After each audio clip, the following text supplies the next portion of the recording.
pero no se va a casar, o sea, No. la finalidad de...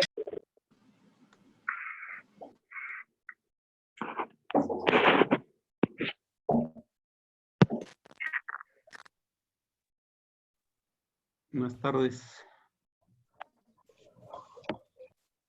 Buenas tardes. Buenas tardes, profesor. Ustedes dicen cuando empecemos.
¿Qué pasó, Javier? ¿Ya?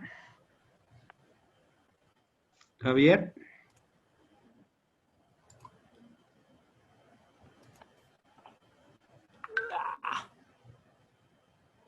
Javier.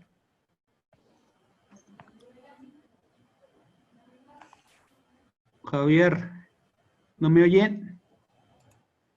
¿No me oyen? Sí, sí, Oye. Ustedes dicen cuando empecemos. pues ya no, Ya, Pues ¿no? te diría. pásenme el control. Ya lo tiene, profe. Gracias.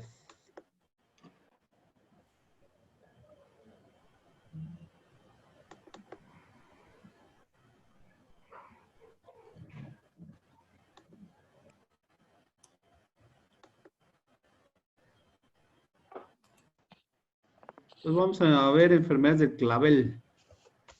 Del clavel. Bueno, el clavel se cultiva desde hace 2000 años, antes de Cristo. Lo describieron como el género Dianthus, lo que significa en griego flor eterna. Si ustedes se acuerdan de películas donde Italia, siempre hay casas, hay en el Mediterráneo, siempre hay casas que tienen en las paredes, están llenas de claveles. Y de ahí que es originario el clavel del Mediterráneo, el sur de Europa. El primer clavel mejorado se da en el siglo XVI y Francia mejoró la floración. En América se introduce en 1852 y se han desarrollado nuevas variedades, sobre todo por los colores que tienen tan atractivos. En los años 50 la producción se confinaba a variar a Holanda, pues luego intervino Francia, Italia, España. Para los 70 entró Colombia, México, Kenia, Ecuador. Y en el caso de Colombia, ahorita es de los países que más exportan clavel, 185 millones de dólares en 2015. Entonces, es un gran exportador de clavel Colombia. Nosotros nos hemos bajado mucho en la producción, ya nomás si acaso hay un poco para consumo interno, pero hemos bajado mucho en la producción de clavel. Inclusive ni aparecemos como exportador de clavel. Y las principales especies que se venden a nivel mundial en la subasta de Holanda, pues es la rosa, el crisantemo, tulipanes, azucena, gerberas, orquídeas. ¿Sí? Y los claveles, ¿dónde están? Hasta el último.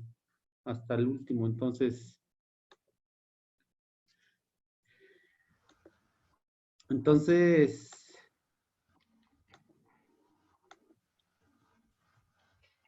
en base a esto,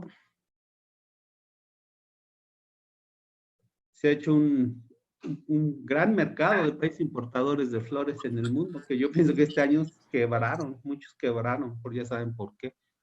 Hay subastas de flores, ahí en Holanda, subastas de flores, y los principales flores de corte producidas en Estados Unidos, pues es el lilium, las rosas, tulipanes, gladiolas, iris, y no aparece el clavel porque la usan más de maceta. En México se destinan 15,000 hectáreas al cultivo de flores, 15,000, ¿sí? Pero las que siembran más son crisantemos, rosal, gladiolas y hasta el último los claveles. Generan 225,000 empleos o generaban, y el principal estado productor es el Estado de México, la zona de Villaguerrero, ¿sí? Entonces, para el cultivo de México, antes de este año, se sembraban 700 hectáreas en el Estado de México.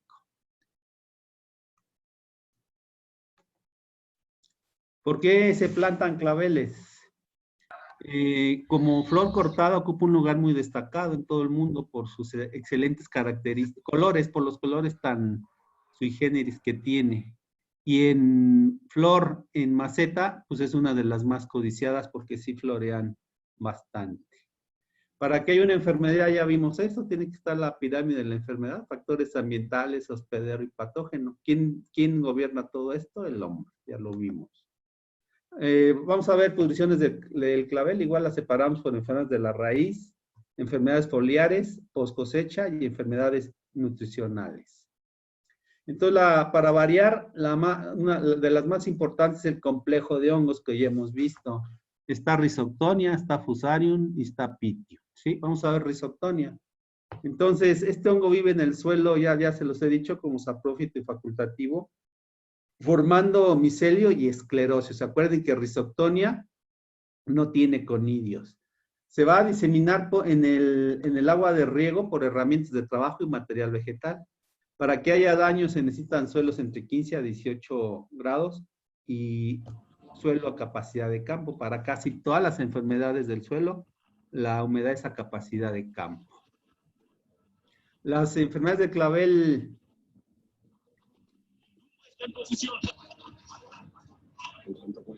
Bueno, aquí tenemos a Rhizoctonia, ya lo conocen. ¿Cuáles son los síntomas de Rhizoctonia? Ya lo hemos visto varias veces.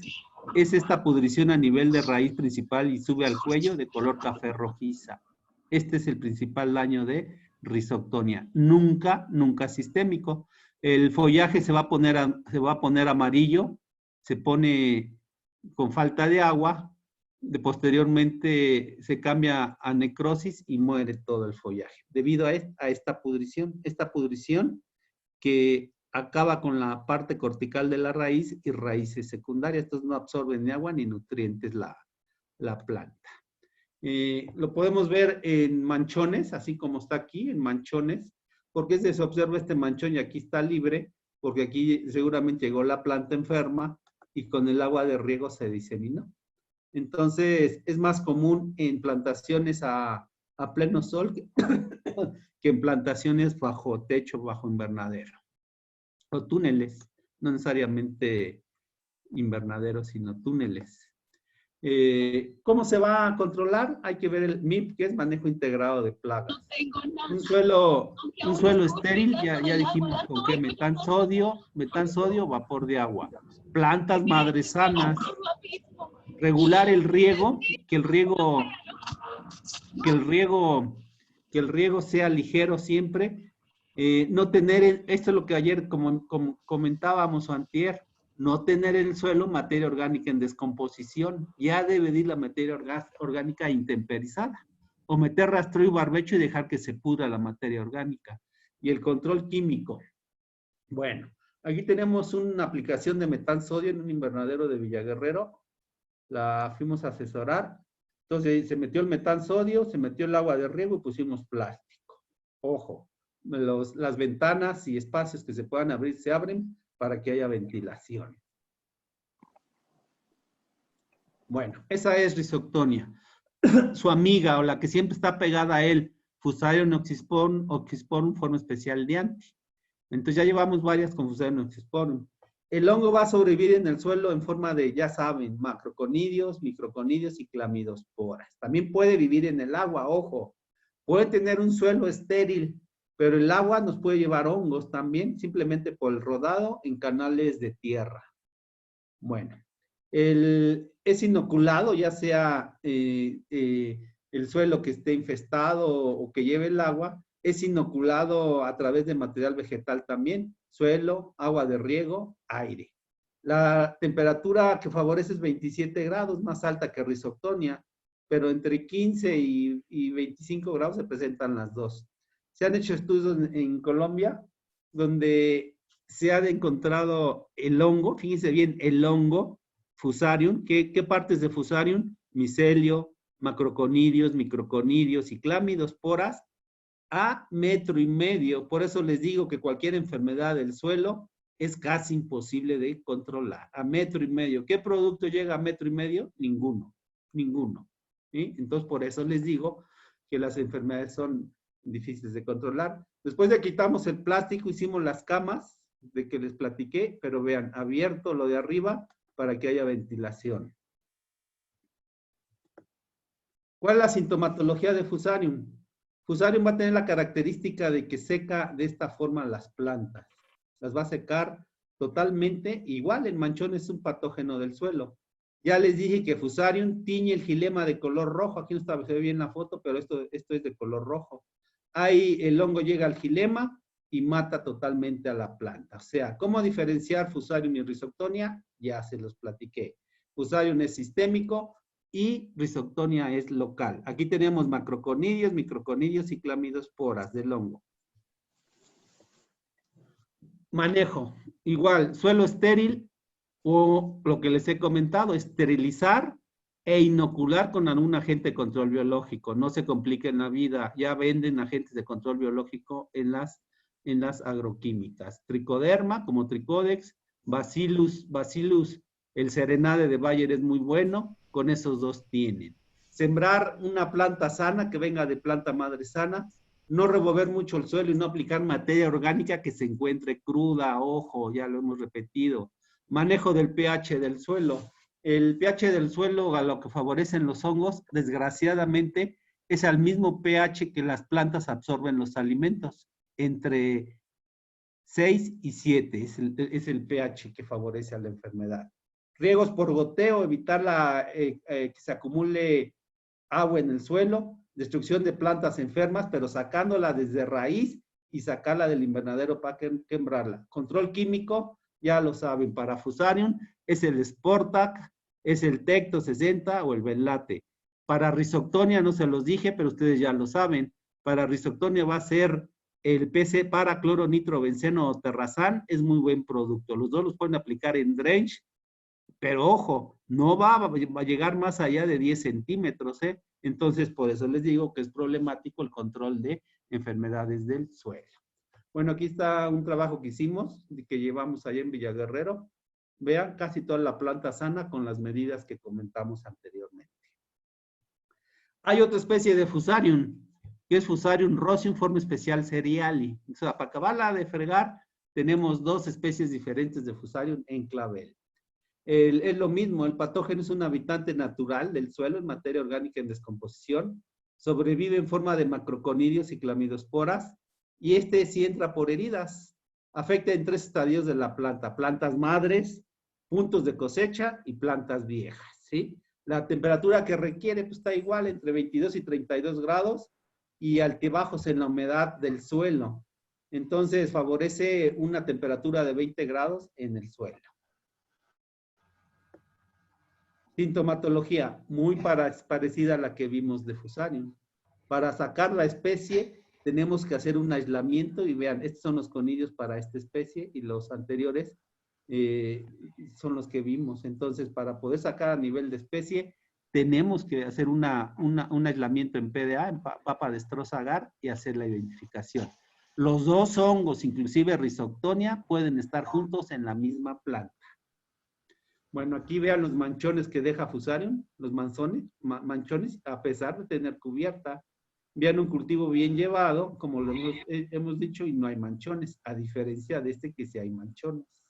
Estos son enfermedades del suelo. Cultivar Georgia, pues es muy susceptible. Ahí está la diferencia entre cultivares que son resistentes y uno que es susceptible.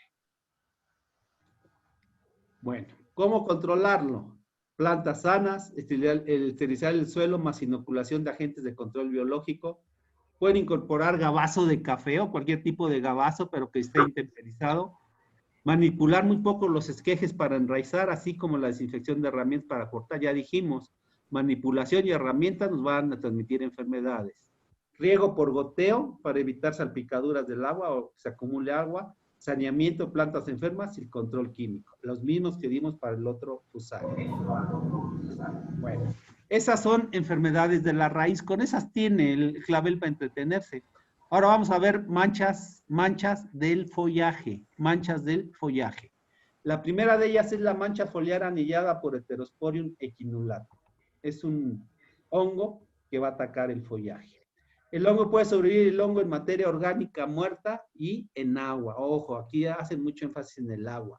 Se puede diseminar por el agua libre en el ambiente en forma de humedad relativa, obviamente en gotas, de plantas enfermas a plantas sanas. ¿Qué lo va a favorecer si eso lo disemina? Humedad relativa alta. Temperatura fresca, entre 22 y 28 grados, así como una intensidad de luz de menos horas. Entonces, ¿cuáles son los síntomas? También le llaman a maldeadas. Los síntomas van a ser estas manchas con un círculo de forma oval, con un círculo morado y el centro claro. Tanto en hojas, que no es importante. ¿Dónde llega a ser problema? Cuando afecta el botón de la planta, como está aquí. Este es el hongo, son los conidióforos y estos son los conidios. Esto lo tenemos en práctica. Conidióforos con conidios de Heterosporium. Bueno, ahí está un síntoma severo en hojas. Pues aquí no es tan importante. Es importante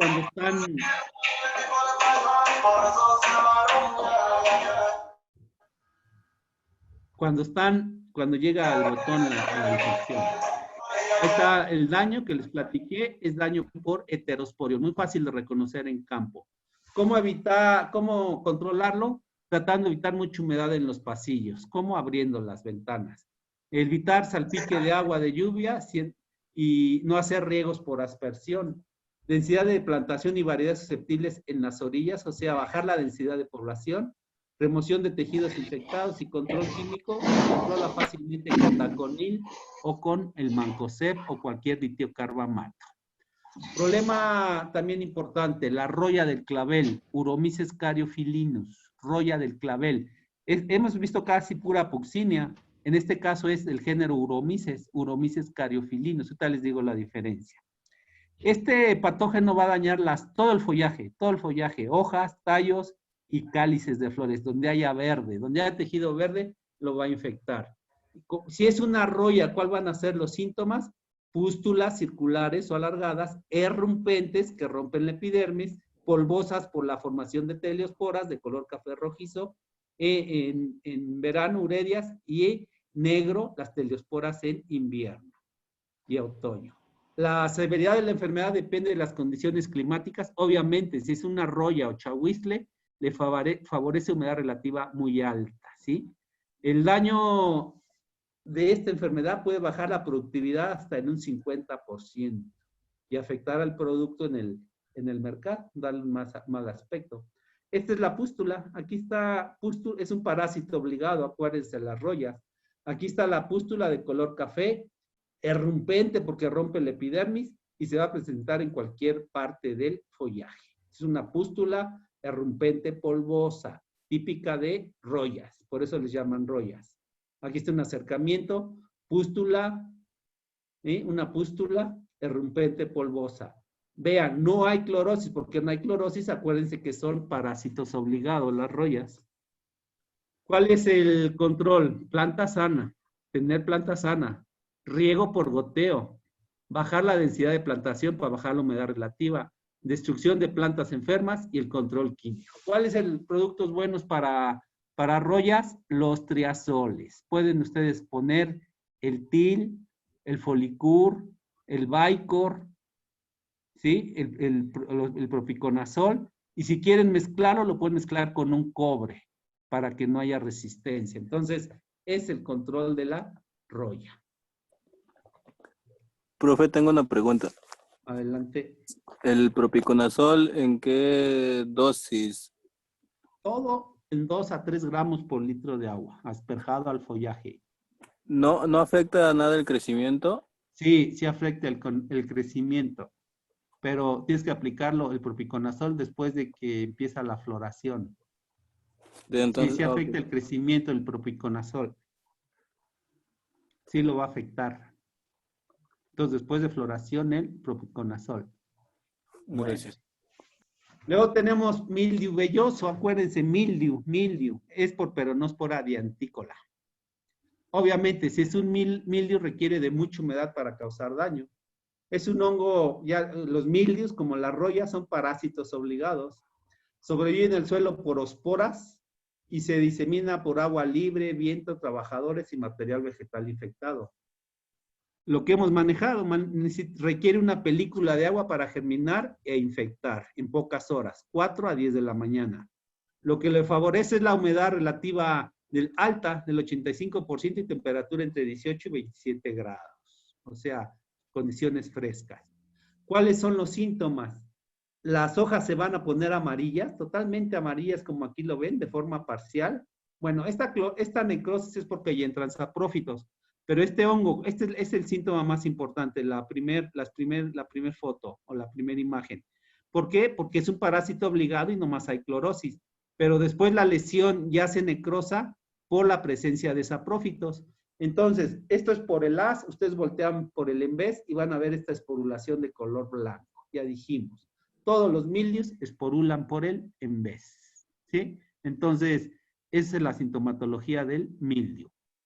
¿Cuál es el manejo? Plantas sanas, evitar alta humedad relativa en el invernadero, riego por goteo, bajar la densidad de población, eliminar plantas enfermas, control químico. Es un omiceto. Si es un omiceto, ya saben ustedes que lo van a controlar, igual que Phytophthora, igual que Pythium, igual que todos los mildios. Van a utilizar metalaxil o ridomil, aliet o fosetilal, Previcur, y lo pueden mezclar con ditiocarbamato, Sinep, Manep, y así tienen un buen control. Las aplicaciones tienen que ser con los primeros síntomas de la infección. Bueno, llegamos al infalible hongo que se presenta en todas las flores, Botrytis cinerea. Ya lo hemos visto. El hongo es cosmopolita, o sea, está en todo el mundo, afectando tallos, hojas, flores y frutos de todas las flores, ¿eh? Se disemina por viento, gotas de agua. Requiere de humedad relativa alta, ¿sí? Y causa graves daños. Los daños son tanto en campo, en precosecha, como en poscosecha, ya lo hemos comentado. Los síntomas más importantes son en los pétalos de las flores, donde aparecen pequeños puntos cafés que crecen rápidamente hasta coalescer o juntarse los puntos y cubrir toda la superficie de la flor. En esta fase, los pétalos y yemas dan la impresión de haber sido quemados, y las enzimas del hongo, que son peptolíticas, hacen que se hunda el tejido, presentando paredes celulares degradadas. Ahí está el daño por botritis. Empieza con estas manchas de color café, no deja abrir el botón, inmediatamente se pudre de color negro y hay un crecimiento afelpado, algodonoso de color grisáceo negro, que son conidios y conidióforos. Entonces, este síntoma lo van a ver en todas las flores. En flores rojas, estas manchas blancas es el inicio de la infección. En flores rojas como estas, como estos claveles, estas manchas blancas van a ser el inicio de la infección. Aquí está botritis, ya lo hemos visto. Les dije, un conidióforo y los conidios arriba como si fueran globitos. ¿Cuál es el control? Evitar que haya humedad en los pasillos. El sistema de cubierta plástica sin goteras ayuda mucho a que no se presente esta enfermedad. La densidad de plantación y las variedades susceptibles en las áreas donde hay mayor ventilación. Remoción de tejidos infectados y el control químico. Ya les dije cuál es para botritis. Botran, Benlate, Tecto 60, Sportac, el Cabrio, o sea, hay muchas alternativas, pero antes de que haya infección. Vuelvo a repetir, si ustedes cosechan y llevan van a durar con la flor en almacén, al momento de la cosecha tienen que darle una aplicación con los productos anteriormente mencionados a mitad de dosis, 1 gramo por litro de agua, para no manchar los pétalos. Y esta es la plática de clavel, chavos. ¿Tienen preguntas? ¿Tienen preguntas?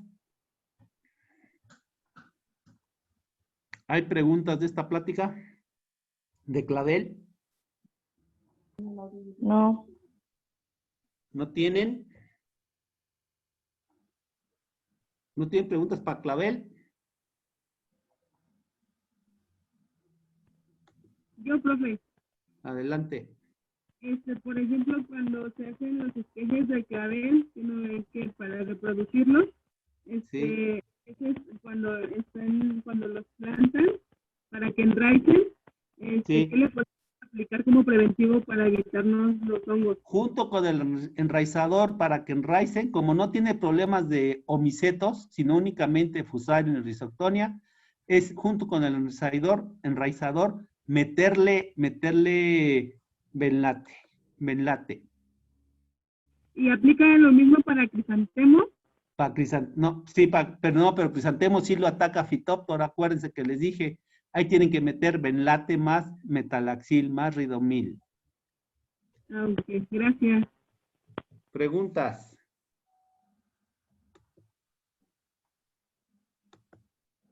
¿Tienen preguntas? Si no, vamos a ver hoy también lilis.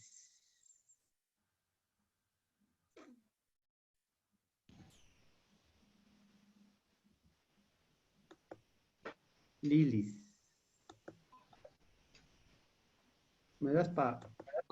bueno, ya lo tengo. Vamos a ver enfermedades del lilis.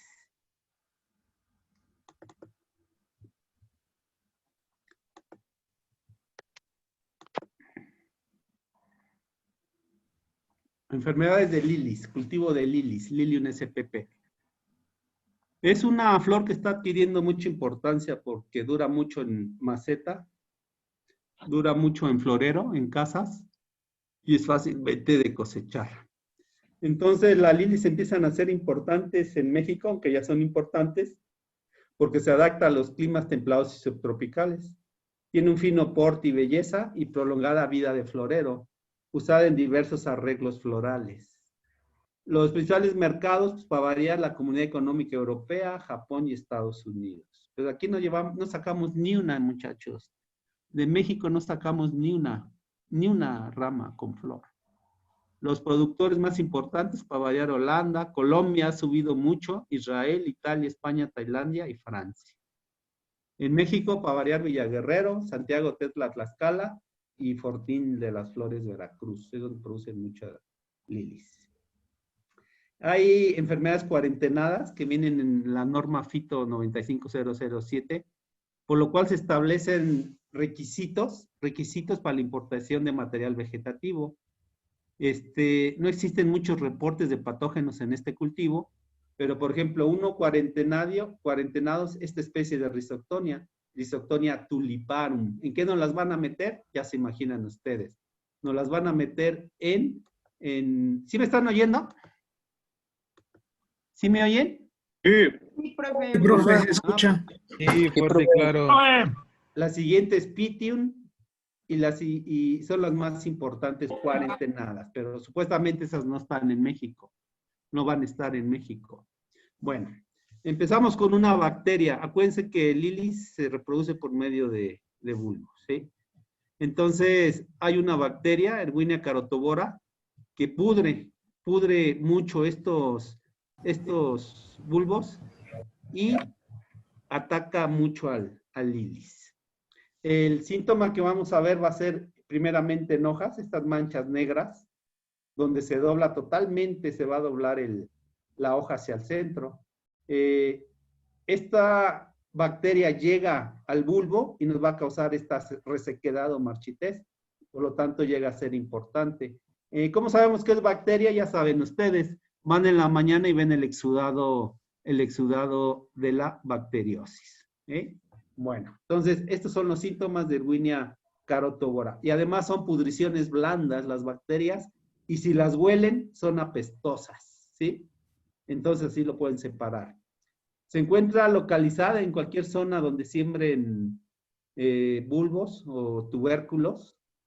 El agente causal es una bacteria anaeróbica, ¿sí? Con flagelo alrededor de la célula y causa pudriciones blandas en muchos vegetales. Para estudiar bacterias se hacen pruebas bioquímicas, que es todo un curso ahí en parasitología, que aquí no lo vamos a ver porque nos llevaría mucho tiempo.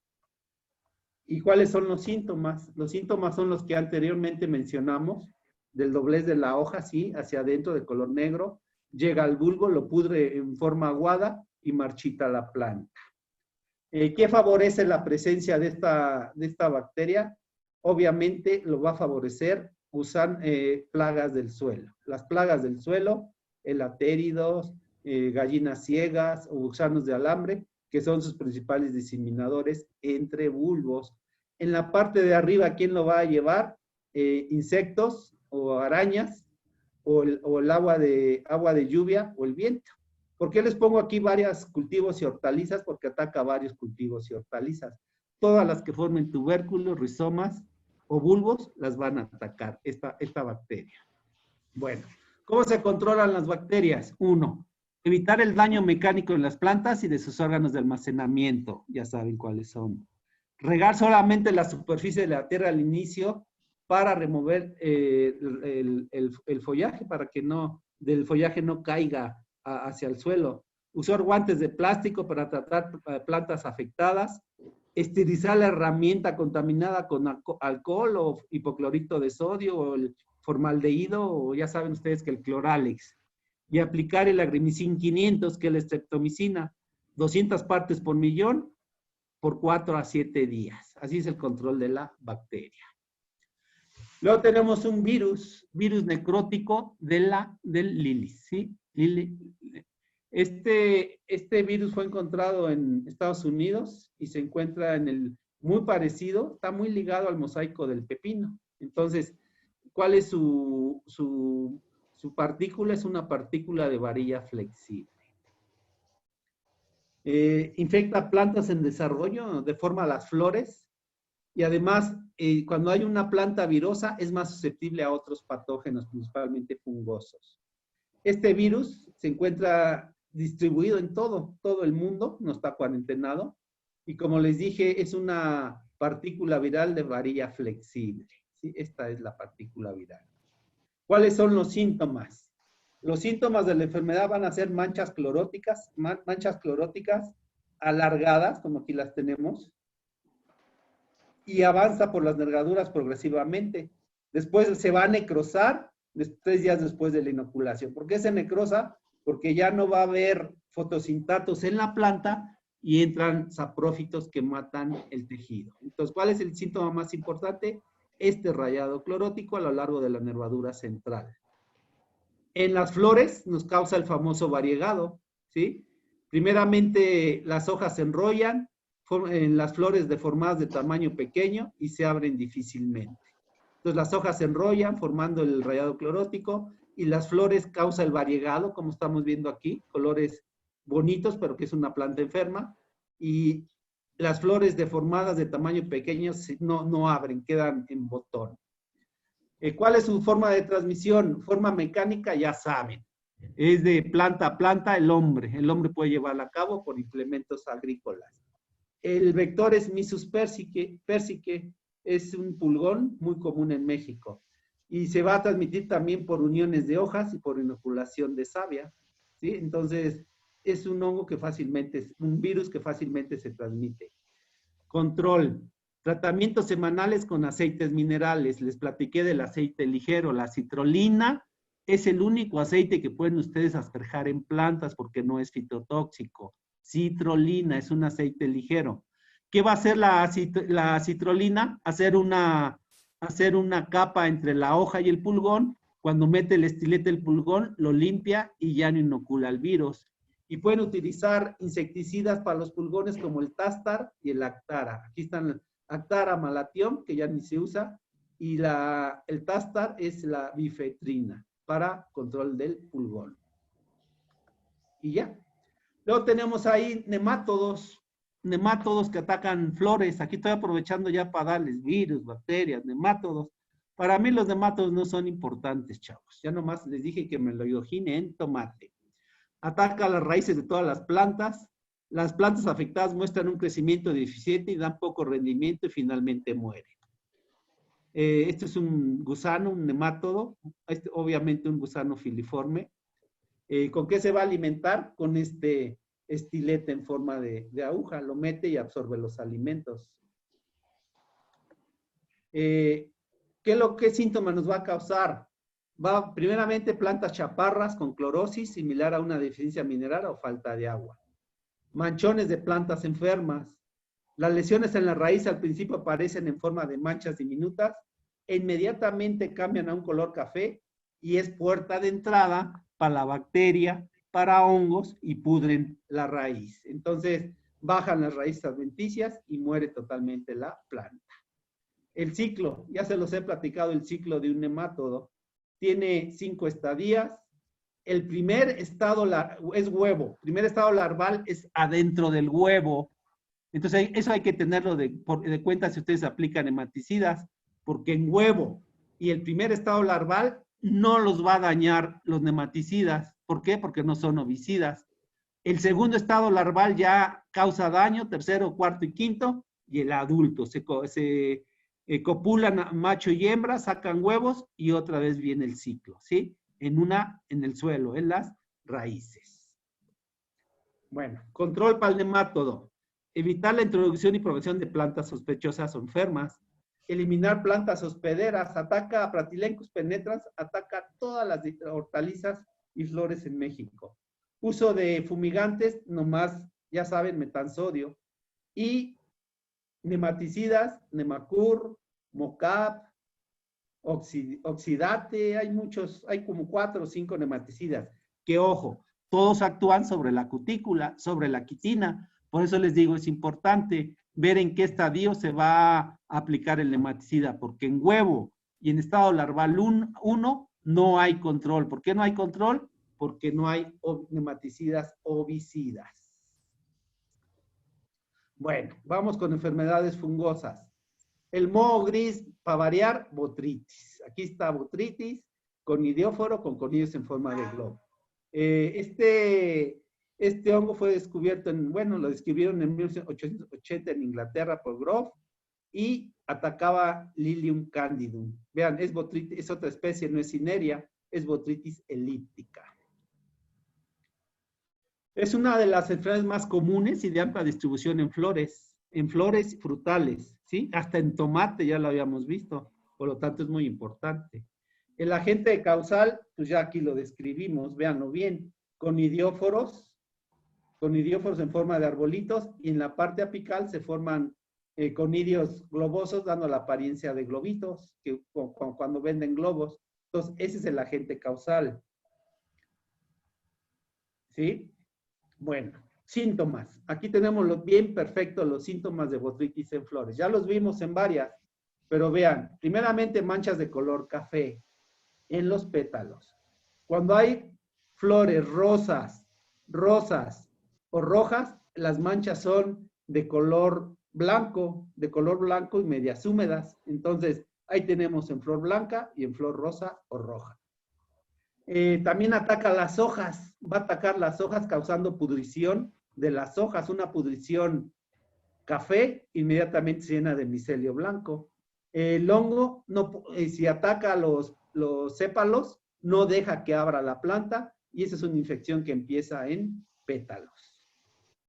Los síntomas, pues ya aquí los ven. Pudrición total de la flor, esporulación de color gris y muere o se pudre totalmente el órgano floral. Entonces, obviamente, es inservible. Aquí hay millones de esporas en todo esto gris que caen a las hojas, caen a otras flores e inclusive se van a otros invernaderos. Ojo, si esto lo dejan ustedes y cosechan sin hacer la aplicación de cosecha, toda la flor aparentemente sana va a ir infectada y va a haber problemas en almacén. Bueno, en hojas tenemos estos síntomas, estas pudriciones de color negro, café, que inmediatamente esporulan de color gris. El ciclo, ya vimos varios ciclos, atacan varios hospedantes, que es lo importante, que forma esclerosios que están en el suelo. De ahí salen conidios y conidióforos, que es lo que nos causa la fuente inóculo secundario. ¿Qué es lo que requiere? Simplemente que haya humedad relativa de más del 80%. ¿Cuál es el control? El control es controlar la humedad, reducirse mediante ventilación o calefacción, riego por goteo, no mojar el follaje, y tratamientos preventivos o curativos, daconil, benlate, iprodione, miclosolina, metiltiofanato o mancopet. Cualquiera de esos productos lo pueden aplicar, pero después de floración. Y acuérdense, ya les dije en almacén, al momento de la cosecha, media dosis. ¿Okay? Entonces, hay otros productos que pueden usar, el Robral, el Folicur, Botran, Ronilán, etcétera. Y olvídense el control biológico. Sus daños de este hongo son muy rápidos, muy rápidos. El control biológico no va a ser eficiente, hay que ser claros, no va a ser eficiente, ¿sí? Bueno, este es un rancho de Villaguerrero donde íbamos, así de bonito está Villaguerrero. Entonces tenemos aquí a botritis elíptica, los daños de botritis. Ataca Phytophthora cryptogea, causando pudrición de raíz y pudrición de tallo, Phytophthora cryptogea. Va a causar, Fusarium también nos causa daño. Aquí está teñido el xilema de color rojo, véanlo, es sistémico. Deja la planta marchita, seca. Fusarium también nos va a pudrir bulbos, una pudrición de color café. Entra al xilema y tiñe de rojo el xilema. También hay Anthragnosis Coletotricum, como la estamos viendo aquí. La Anthragnosis es menos, que se presenta de menor forma ya en Villaguerrero, pero su control es sencillo. Si controlan botritis, controlan Coletotricum. ¿Sí? Virus, el virus de las manchas necróticas, ahí está, ya lo vimos. Bacteriosis erguínea, que ya la vimos. La bacteriosis por erguínea. Y es todo de lilis, chavos. ¿Tienen preguntas? ¿Tienen preguntas? ¿De lilis o clavel? Profe, yo tengo una pregunta sobre el azufre. Sí. ¿Qué tan efectivo es como fungicida de contacto? Muy bueno, muy bueno, muy bueno. Ajá. Pero hay que tener cuidado porque acuérdate que con agua se forma H2S y es fitotóxico a las plantas. Hay que aplicarlo cuando es humectable, o sea, cuando es polvo humectable y se disuelve bien en agua para que no haya problemas, ¿sí? Y el azufre coloidal, el naranjita. ¿Cuál? Azufre coloidal, bueno, así lo llaman acá, pero es el azufre hervido, ¿cómo sí, ese azufre lo utilizan mucho en rosal y en invernaderos. Sí. Lo subliman, la palabra es sublimar. ¿Cómo lo subliman? Hirviéndolo en latas. Todos los vapores llegan a la superficie de rosal y es muy bueno contra cenicillas. Y los ácaros, tiene propiedad acaricida también, el azufre. El problema es de que salen vapores y son fitotóxicos al hombre. Tóxicos al hombre. Tóxicos al hombre, ok. Preguntas, chavos. ¿Tienen preguntas? Preguntas de clavel y lilis. El lilis está subiendo mucho. No entiendo sublimar. ¿Mande?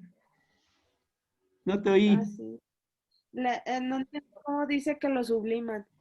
O sea, tú pones el azufre ese monocoidal, lo pones en una lata de duraznos, ya obviamente te comiste los duraznos, la lavas, pones ahí el azufre, lo pones con una vela abajo, como como un anafrito, como una fuente de energía. El azufre tiene su punto de vaporización muy bajo, entonces empieza a hervir y los vapores obviamente salen de la lata de durazno. Yo porque uso latas de durazno. Y los vapores los pones en la parte de arriba y caen al follaje. Eso es sublimar. ¿Sí? ¿Me entendiste? Ok. Entonces, como que andan con su lata por todo el rosal, o como, No, pones latas sublimadas como acá en cada cama. como que andan humeando toda la Ándale, planta, andan o humeando, como. pero es peligroso, ¿eh? Porque ¿Qué? los vapores pueden ser tóxicos, causar dermatitis o si se respira mucho, causar problemas al hombre. Entonces ya nos lo están utilizando mucho. Es bueno para cenicillas y ácaros. Oh, ya entendí. Me parece bien. ¿Preguntas? Profe, en el caso de la... Yo tengo una, profe. Bueno, primero el otro. Vas, Pablo, dale. Bueno, mi pregunta era que en el caso de que cuando conseguimos los bulbos Pero o de yo le los... decía al que hace, el que se Sí, Deja hablar, Fanny. adelante. Vas, Fanny. Vas, Pablo. Adelante. ¿Preguntas?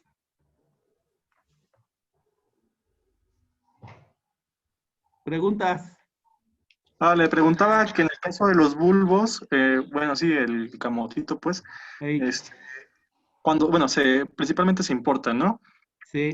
De que yo lo voy a meter así a plantar, entonces es mejor, bueno, le tengo que dar el tratamiento para prevenir hongos, ¿verdad? Sí, dale el tratamiento si llevas a sembrar, le metes agua, le metes velate, 2 gramos, y lo metes ahí, con eso sacas todos los hongos. Después de que ya lo sacas, le puedes dar una espolvoreada igual de velate y lo siembras. Ok, entonces, bueno, así como nos dijo, se pone a remojar el camotito entonces en el Sí, agua con el melate. sí, ¿Cuánto tiempo podría ser? Así nada más como una media hora, mojadita. Media media hora. hora. Ok, Luego sacas el bulbo o camote, lo que sea, y puedes darle una espolvoreada y ya siembras. ok, me late. Velate. Aquí sí pueden usar velate porque no es para comer. Sí, sí, sí. Bueno, gracias. Adelante. ¿Preguntas? Mi duda era, profesor, que no alcancé a escuchar, pero había dicho que en la mancha en el mal de hadas, Sí, uno de los síntomas más visibles eran manchas circulares en las hojas. sí. Blancas al centro y moradas en su contorno, Y en ese es las hojas y en sépalos y en botones florales. Es el síntoma. ¿Sí?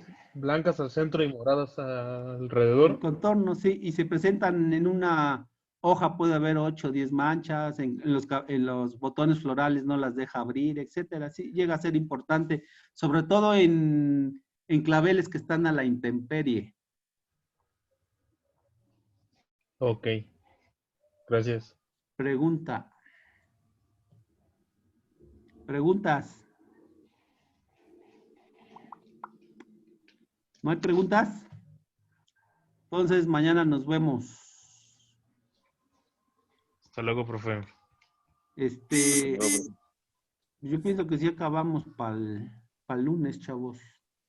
No sé si pueda dar frutales, me vayan a cuestionar por meterme en cuestiones que no me incumben. Pero frutillas sí les doy.